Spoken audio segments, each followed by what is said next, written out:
Hello बच्चों, नमस्कार। आपके अपने यूट्यूब चैनल पीबीएस कुंज अयोध्या में आपका स्वागत है। आज हम पढ़ेंगे मैथ क्लास 8। बच्चों, हम लोग वर्ग और वर्गमूल पढ़ रहे थे, लेकिन इससे पहले हम पीछे आते हैं। उसके पूछा गया है अभ्यास 1.2 से 4 नंबर का प्रश्न, -1 और 1 के मध्य दो परिमेय संख्या ज्ञात कीजिए। एक कमेंट आया था एक बच्चे का, तो ये प्रश्न हम पहले बताएंगे, उसके बाद आगे बढ़ेंगे, वर्ग और वर्गमूल को पढ़ाएंगे। तो हमारा प्रश्न है 4 नंबर का, अभ्यास 1.2 का प्रश्न है बच्चों। अभ्यास 1.2 का 4 नंबर का प्रश्न है। -1 और -1 के मध्य तीन परिमेय संख्या, दो परिमेय संख्या कहा, सॉरी बच्चों, दो परिमेय संख्या ज्ञात कीजिए। दो परिमेय संख्या ज्ञात कीजिए। तो हम देखिए बच्चों, अगर देखिए एक संख्या रेखा खींचा जाए तो संख्या रेखा पे क्या होता है, बीच में जीरो होता है। यार इधर 1 है, इधर -1 है। दाहिने तरफ प्लस वाली संख्या होती है, बाएं तरफ माइनस वाली संख्या होती है। इसके अगर इधर चले तो 0 और 1 के बीच में क्या आता है बच्चों, 1/2 भी आता है। 1 का आधा आधा होगा और -1 का आधा, इसके -1/2 होगा। दो संख्याएं मिल गई हमको। कौन कौन सी? 0/2 कर लें तब भी कोई गलत नहीं है बच्चों। 0/2 भी हमारी एक परिमेय संख्या है। परिमेय संख्या की डिफिनीशन आप लोगों को बताई गई थी। वह संख्या जिसे p/q के रूप में लिख सकते हैं, जहाँ q बराबर 0 ना हो, वो परिमेय संख्या होती है। तो -1 और 1 के मध्य में दो परिमेय संख्या कौन कौन सी हो जाएंगी? -1/2 लिख लें हम, और 1/2 लिख लें, और 0/2 भी -1 और 1 के बीच में ही है। यही हमारा उत्तर हो जाएगा।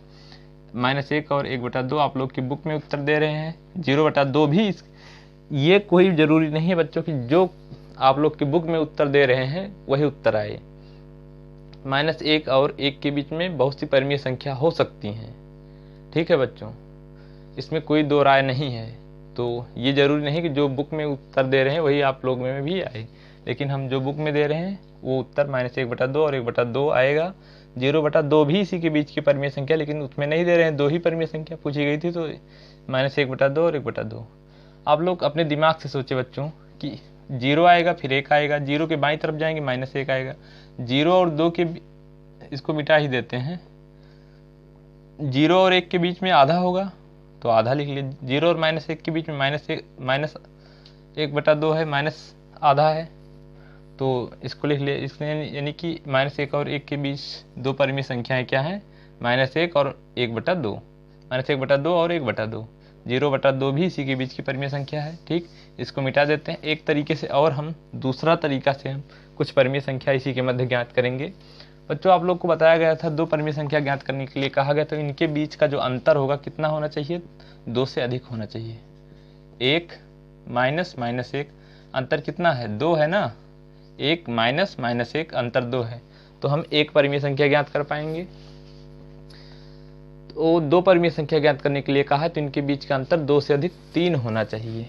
क्या होना चाहिए? 3। तो हम क्या करेंगे इन संख्याओं में? हम 3 से अंश और हर में क्या करेंगे? गुणा करेंगे। 1 है, -1 है, तो इसमें 3 से ऊपर गुणा, 3 से नीचे गुणा, और जो दूसरी संख्या है 1/1 है, इसमें हम 3 से ऊपर गुणा, 3 से नीचे गुणा।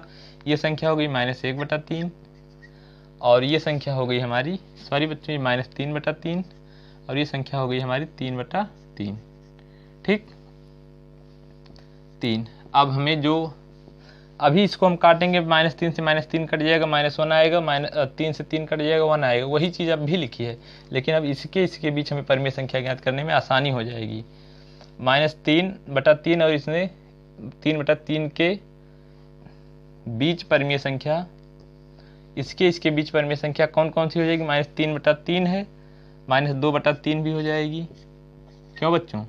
-3/3 है तो -2/3 भी हो जाएगी, -1/3 हो जाएगी, 0/3 भी हो जाएगी, और 1/3 हो जाएगी, 2/3 हो जाएगी।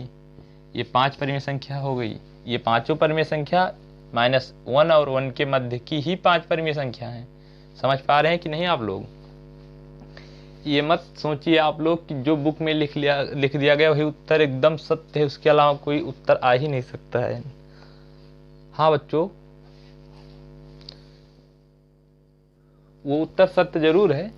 अभी -1 और -1/2 और 1/2 आप लोग की बुक में दिया था, लेकिन हम 0/2 भी आप लोग को -1 और 1 के बीच की परिमेय संख्या में बताए कैसे होता है। और ये भी जो है -2/3, -1/3, 0/3, 1/3, 2/3, ये भी -1 और 1 के बीच की ही परिमेय संख्या है। आप लोग बताया गया था जब अंतर इसका 2 परिमेय संख्या कहा गया तो अंतर 3 आना चाहिए, इसका 3 या 3 से अधिक आना चाहिए। समझ रहे हैं कि नहीं? 3 या 3 से अधिक आना चाहिए, तब हमें 2 परिमेय संख्या प्राप्त हो पाएंगी। ये चीज़ें आप लोग समझे कि नहीं बच्चों? अंतर क्या था? 2 था, तो लेकिन 2 से ज़्यादा होना चाहिए 3, तो हम 3 से अंश और हर में गुणा कर लिए तो कोई मान में परिवर्तन नहीं आया, तो ये 5 परिमेय संख्या भी इसी के मध्य की परिमेय संख्या हो गई। ठीक, और माइनस ये संख्या रेखा के माध्यम से अभी आप लोग बताए थे, 1 है, -1 है, तो यहाँ -1/2 भी हो जाएगी, एक परिमेय संख्या है, और 1/2 भी एक परिमेय संख्या हो जाएगी, तो उसको भी यहीं बढ़ा लेते हैं, -1/2, 1/2 और 0/2, ये सब परिमेय संख्या सॉरी बच्चों, -1 और 1 के बीच के, इसमें से 2 परिमेय संख्या कोई भी आप लोग लिख सकते हैं। अब इसको मिटा देते हैं बच्चों। आप लोग कल पिछली वीडियो देखे होंगे, उसमें काफ़ी लापरवाही हमारे द्वारा हुई है, इसके लिए हमें खेद है बच्चों, क्योंकि उस दिन काफ़ी ज़्यादा थकान थी और नींद लग रही थी, इस वजह से जो क्लास हम वर्ग और वर्गमूल पढ़ाए हैं उसमें थोड़ा सा लापरवाही जरूर हुई है, लेकिन आज हम उसको फिर से पढ़ाएंगे बच्चों अच्छे तरीके से, तो कोई बच्चा परेशान ना हो। और उसमें एक जगह हमसे गलती हुई थी कि 11 × 11 बराबर 131 लिख रहे थे, जबकि 11 × 11 क्या होता है? 121 होता है। तो हम वीडियो को हटा नहीं रहे हैं बच्चों, वो वीडियो पड़ी रहने दीजिए, लेकिन हम 121 होता है। ठीक, वो वीडियो उस दिन माइंड में यही फीड हो गया था कि 11 × 11 131 होता है, जबकि 121 होता है बच्चों, तो उसके लिए खेद है बच्चों। और आज हम वर्ग और वर्गमूल को फिर से हम पढ़ा दे रहे हैं, और कभी कभी हो जाता है बच्चों, किसी किसी दिन मेहनत ज़्यादा पड़ जाती है, अब घर का भी काम रहता है, तो नींद भी, सोना भी ज़रूरी है। वर्ग एवं वर्गमूल सेकंड चैप्टर है, वर्ग एवं वर्गमूल, तो इसको हम फिर से पढ़ेंगे। स्क्वायर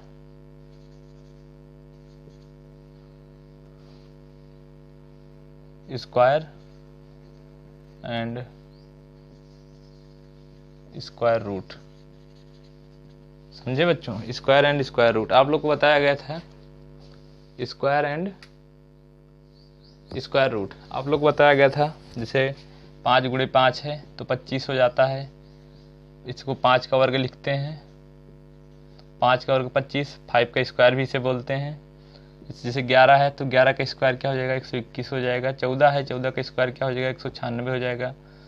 15 है, 15 का स्क्वायर 225 हो जाएगा। ये स्क्वायर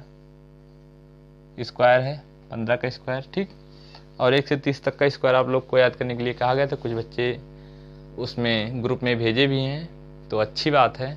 जैसे संध्या मिश्रा 1 से 30 तक का लिख के स्क्वायर संख्या लिख के भेजी हैं क्लास उसमें ग्रुप में, और भी बच्चे जो क्लास को देख रहे हैं वो भी क्वेश्चन को लगाए हैं। कुछ बच्चे तो आगे चल रहे हैं इससे क्वेश्चन को लगाते हुए, अच्छी बात है।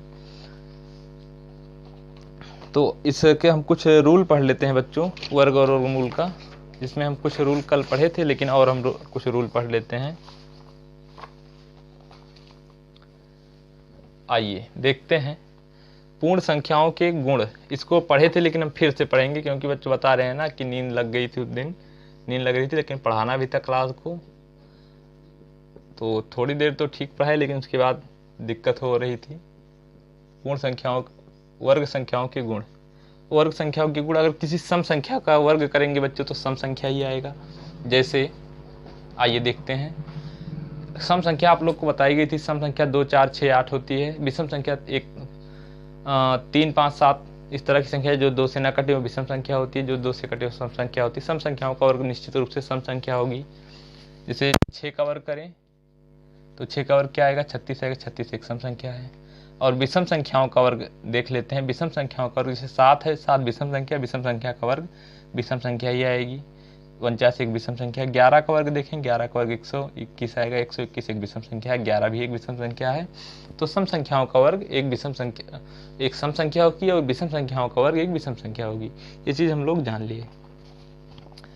अब इसको मिटा देते हैं। ये सब जानने योग्य बातें हैं बच्चों, बस इसको जान लीजिए और कुछ नहीं। और एक बात कहा है, जिन संख्याओं के अंत में, ध्यान से सुनिएगा बच्चों, जिन संख्याओं के अंत में 2, 3, 7, 8 होता है वह संख्या कभी पूर्ण वर्ग नहीं होती है। जिन संख्याओं के अंत में क्या क्या होता है, 2, 3, 7, 8 होता है, वह संख्या कभी पूर्ण वर्ग हो ही नहीं सकती। जैसे 152 लिख दें, 162 लिख दें, 168 लिख दें, 177 लिख दें, 173 लिख दें। ये सभी संख्याएं कभी पूर्ण वर्ग हो ही नहीं सकती, क्योंकि लास्ट में इसके 2 है, इसके लास्ट में भी 2 है, इसके लास्ट में 8 है, इसके लास्ट में 7 है, इसके लास्ट में 3 है। तो क्या कह रहे हैं बच्चों, अगर किसी भी संख्या के अंत में 2 हो, 8 हो, 7 हो, 3 हो, तो वह संख्या कभी पूर्ण वर्ग नहीं होगी, वह संख्या वर्ग नहीं होगी। ठीक, तो ये चीज आप लोग जान लिए। और इसको मिटा देते हैं। बस इससे जानना ही है कि अगर अभी कहा जाए 168 क्या पूर्ण संख्या है, पूर्ण वर्ग संख्या है, तो आप लोग कहेंगे नहीं। 177 नहीं, 187 नहीं है, पूर्ण वर्ग नहीं है, क्योंकि लास्ट में क्या है, 7 है। ये चीज़ ध्यान देने योग्य बातें हैं कि जिस संख्या के अंत में 2, 3 और 7, 8 रहेगा वह संख्या कभी पूर्ण वर्ग नहीं होगी। ठीक, इसको मिटा देते हैं। और एक बात, यदि किसी संख्या के अंत में शून्यों की संख्या क्या है, विषम है, तो वह कभी संख्या पूर्ण वर्ग नहीं हो सकती। जैसे 160 लिख लिए, कितना शून्य है, 1।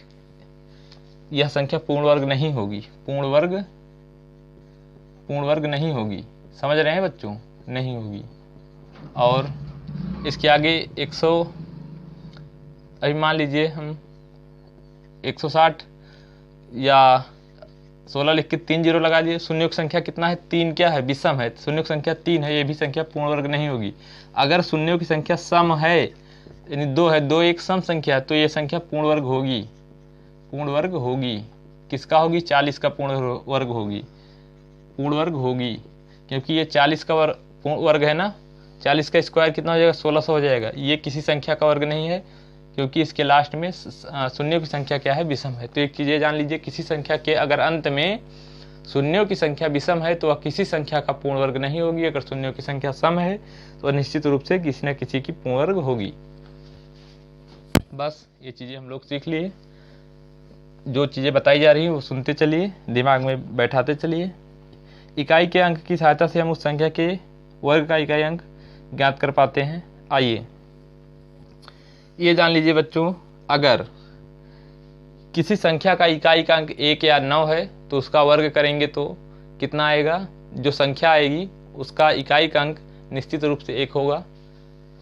जैसे फिर से सुनिए, अगर किसी संख्या का वर्ग कर रहे हैं उसका इकाई का अंक क्या है, 1 है या 9 है। जब वर्ग करेंगे जो संख्या आएगी उसका इकाई अंक 1 होगा। आइए देखते हैं। 11 का स्क्वायर 121, इकाई का अंक 1 है, यहाँ इकाई का अंक 1 था। 19 का करें तो कितना हो जाएगा, 19 का अगर हम स्क्वायर करें 361 होता है। क्यों बच्चों, गुणा करके देख लीजिए। चाहे आप लोग को ये मेथड बताया गया था ना गुणा करने का, 9 9 81 के 1, 9 9 9 के 9 9 9 के 9 9 18 18 8 26 2 का 9 2 1 3।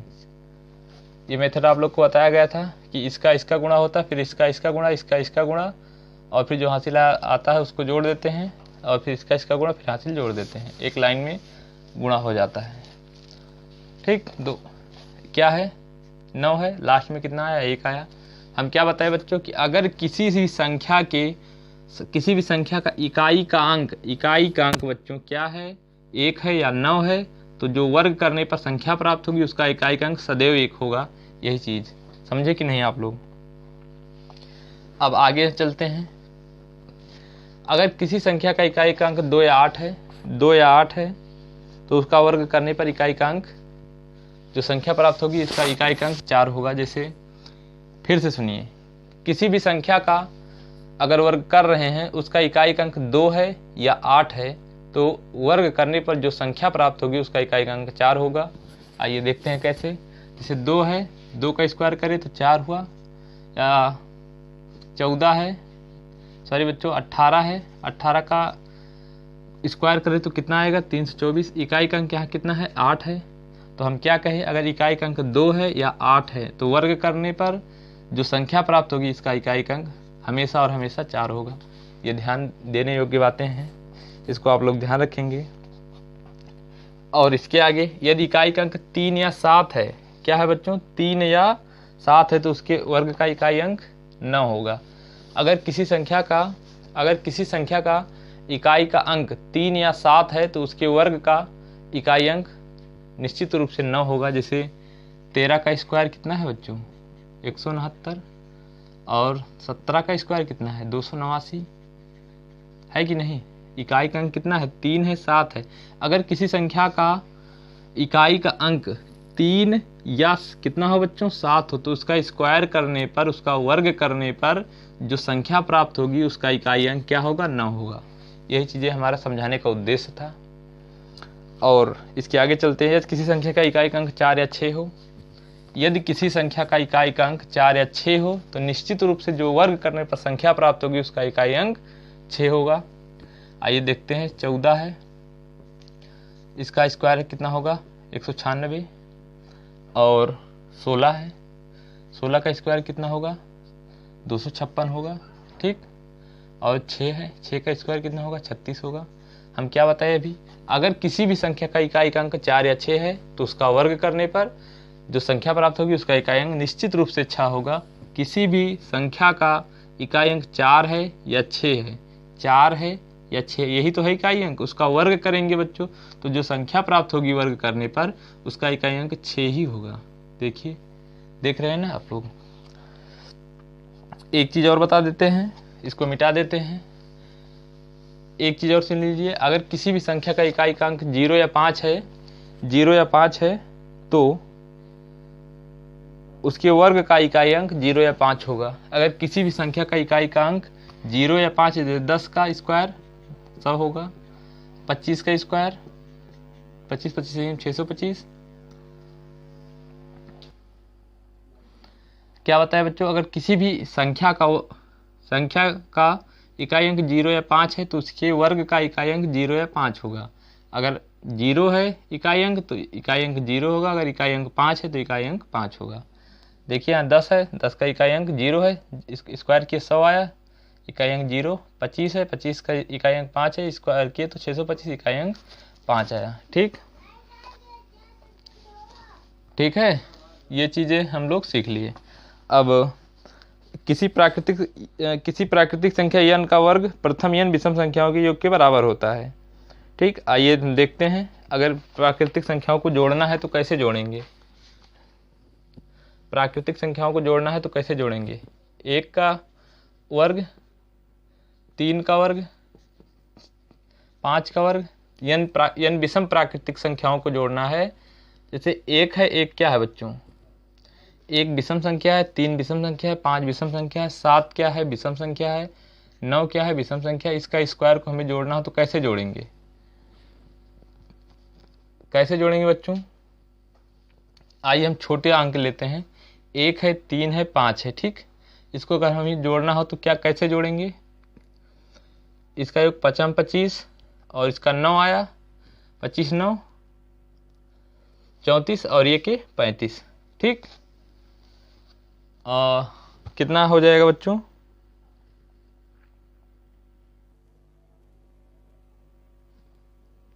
ये 1 है, 3 है, 5 है। इसको देखते हैं बच्चों। हेलो बच्चों, तो ये चीज़ें जो हैं, ये 1 का स्क्वायर, 3 का स्क्वायर, 5 का स्क्वायर जोड़ना है तो कैसे जोड़ेंगे। 5 25 और 9, 25 9 34, 1 कितना हो जाएगा 35। इस तरह हो जाएगा।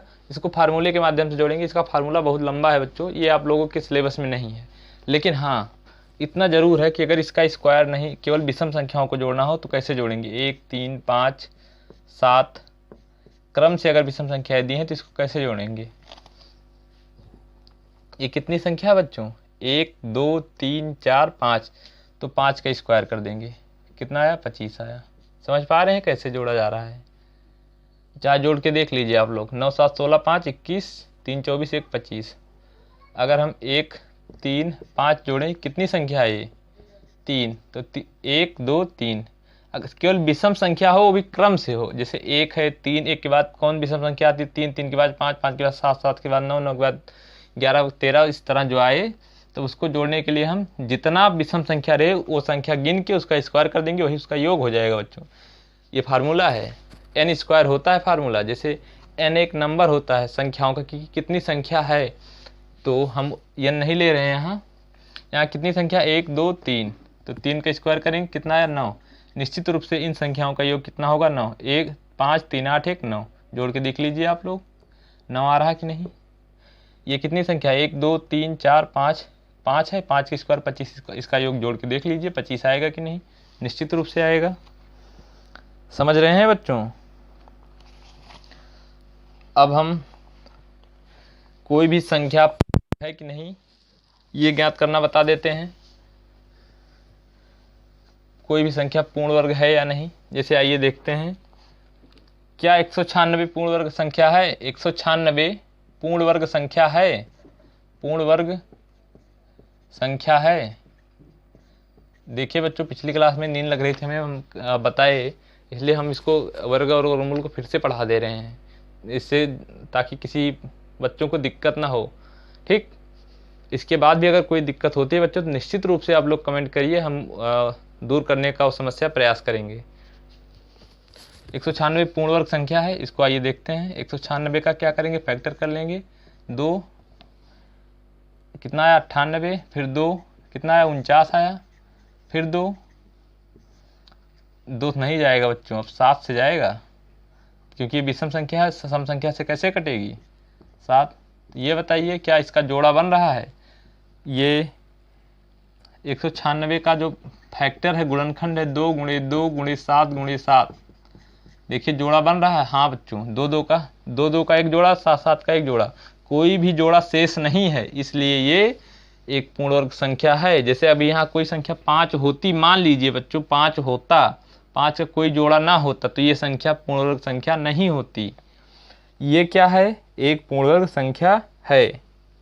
ये क्या है, 196 एक पूर्ण वर्ग संख्या है, क्योंकि इसका जोड़ा बन रहा है। ठीक, अगर कोई ऐसी संख्या है जिसका जोड़ा नहीं बन रहा बच्चों, तो वो पूर्ण वर्ग संख्या नहीं होगी। आइए देखते हैं कोई संख्या लेके। चीजें समझ में आ रही हैं आप लोगों के कि नहीं, आप लोग बताइए भाई। आप लोग कमेंट कर दिया कीजिए, ताकि हम भी थोड़ा, हमको भी पता चले कि हाँ बच्चे पढ़ रहे हैं, मेरा भी मनोबल बना रहे। तो आइए देखते हैं। 360 एक संख्या लेते हैं। 360 क्या है, पूर्ण वर्ग है। 360 पूर्ण वर्ग संख्या है। आइए चेक करते हैं, पूर्ण वर्ग संख्या है। यहाँ क्या लगा देते हैं, क्या प्रश्न हमारा यही है क्वेश्चन, क्या 360 एक पूर्ण वर्ग संख्या है। तो सबसे पहले हम 360 का क्या करेंगे बच्चों, फैक्टर यानी गुणनखंड करेंगे। 2 कितना आया, ये 180, फिर यहाँ 2 से 90 आया, फिर यहाँ 2 से 45 आया, फिर यहाँ 3 से जाएगा 15 आया, फिर 3 से जाएगा यहाँ 5 आया, फिर 5 से जाएगा बच्चों 1 आया। ठीक, अब 360 का गुणनखंड क्या हो गया, 2 × 2 × 2 और 3 × 3 × 5। 2 2 का एक जोड़ा बन गया बच्चों, 3 3 का एक जोड़ा बन गया, लेकिन 1 2 इधर और 1 5 इधर बच रहा है ना बच्चों, इसका कोई जोड़ा नहीं है, इसलिए यह एक पूर्ण वर्ग संख्या नहीं है। तो पूर्ण वर्ग संख्या पहचानना आप लोग को आया कि नहीं, निश्चित रूप से आ गया होगा। अब आगे चलते हैं हम, इसमें कुछ पाइथागोरियन ट्रिक हम लोग कल आप लोग को बताएंगे। आप लोग आज कुछ प्रश्न नोट कर लीजिए। पाइथागोरियन त्रिक आप लोग को कल बताया जाएगा। आज अभ्यास 2.1 से आप लोग कुछ क्वेश्चन दे रहे हैं। अभ्यास 2.1 है, इसमें से हम पहला नंबर का प्रश्न दे रहे हैं। निम्नलिखित में से कौन सी पूर्ण वर्ग है? निम्न में कौन पूर्ण वर्ग है? पूर्ण वर्ग पहचानना बच्चों, पूर्ण वर्ग है तो इसको आप लोग पहचान लेंगे, बहुत सिंपल सा है। पहला है 445, दूसरा है जैसे बताए उसी तरह 841 फैक्टर करके गुणनखंड करके अगर जोड़ा बन रहा है तो पूर्ण वर्ग है, नहीं तो नहीं। 1849, चौथा है 144, पांचवा है 217, कितना 217, छठा है 5329, सातवां है 1000, आठवां है 918। ठीक। और दूसरा प्रश्न है हमारा, निम्न में कौन कौन संख्याएं सम संख्याओं के वर्ग हैं? तो सम संख्याओं का वर्ग जो होगा आप लोग को पता चल जाएगा, उसके लास्ट में सम संख्या होगी, इकाई का अंक सम होगा। निम्न में कौन कौन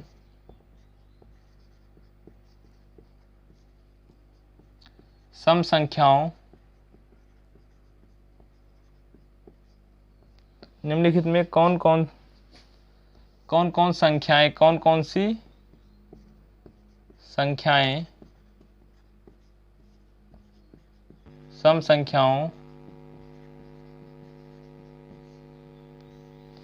संख्याओं के वर्ग हैं, ये आप लोग को बताना है कि कौन कौन सी संख्या सम संख्या का वर्ग है। जो संख्या होगी उसके सामने लिखेंगे कि हाँ ये सम संख्या का वर्ग है। पहला 441, दूसरा है 324, तीसरा 196, चौथा 4489, पांचवा 625, छठा 1296, सातवां जल्दी जल्दी नोट कीजिएगा आप लोग 484, आठवां 729। और निम्नलिखित में से कौन कौन सी संख्याएं विषम संख्याओं के वर्ग हैं? ये नोट कीजिए आप लोग जल्दी से।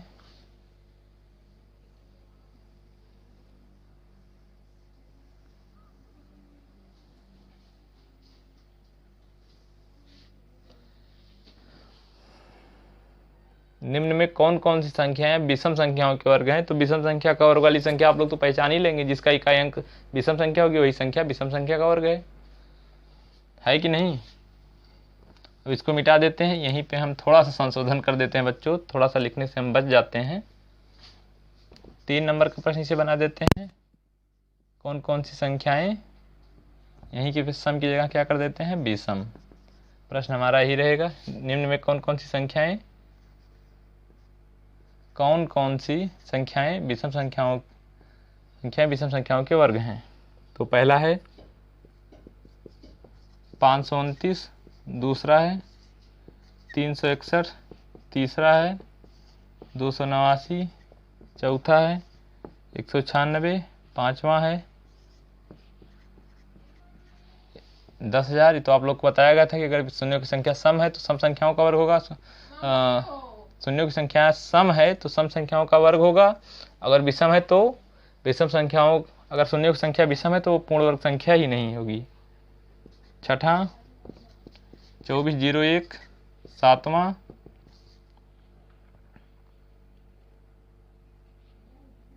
484, आठवां 5625। ये चीज़ें हैं आप लोग करेंगे। निम्नलिखित संख्याओं के वर्ग का इकाई अंक क्या होगा और पाइथागोरियन त्रिक आप लोग,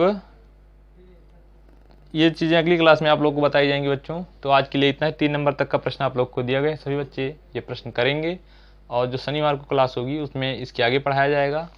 और इस अभ्यास में देखें कितना है, इस अभ्यास में 2.2 है, 2.3 और 2.45। उसके बाद फिर घन और घनमूल पढ़ेंगे हम लोग। तो बच्चों, क्लास 8 वाले बच्चे क्लास को ईमानदारी से देख ही रहे हैं, और जो बच्चे आप लोग के सहपाठी हैं, क्लासमेट हैं, उनको भी बताइए क्लासेस चल रहे हैं। जिन बच्चों के पास बुक नहीं है, कोई दिक्कत नहीं है, वो प्रश्न नोट किया जाता है। प्रश्न नोट करके कापी किताब लेके सामने क्लास को देखें, कापी ले करके। बुक नहीं है तो कोई बड़ी बात नहीं है कि पढ़ाई छोड़ देंगे, ऐसा नहीं है। आप लोग को प्रश्न नोट कर दिया जाता है, और जिन बच्चों के पास बुक है वो तो कर ही रहे हैं। तो बच्चों, स्वास्थ्य का विशेष ध्यान रखिए आप लोग। आज के लिए इतना ही, धन्यवाद।